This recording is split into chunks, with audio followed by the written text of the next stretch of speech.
Alors, je m'appelle Jean-Marc Berton et je suis ambassadeur pour les droits des personnes LGBT+.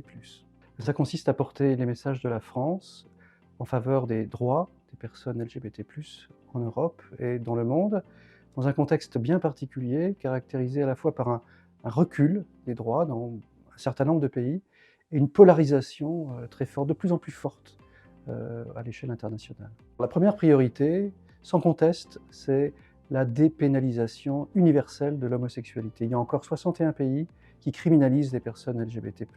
Puis la deuxième priorité, au-delà de la dépénalisation, c'est le plein respect de tous les droits humains des personnes LGBT+. Ces droits sont souvent attaqués dans une soixantaine de pays au moins.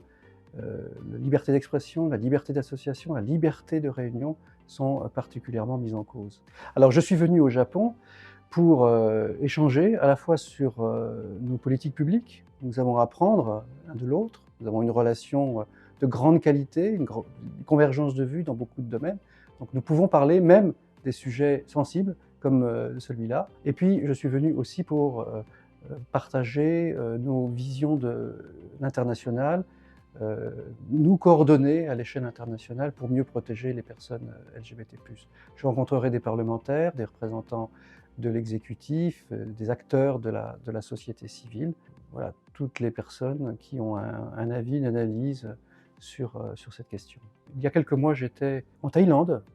C'était au moment où les parlementaires de ce pays examinaient un projet de loi en faveur du mariage pour tous, du mariage entre personnes de même sexe. La Thaïlande avait choisi la France comme partenaire international pour avancer dans la réflexion sur ce sujet. Et nous avions organisé plusieurs séminaires. J'ai participé à un séminaire à Bangkok avec beaucoup de juristes. On a expliqué la loi française.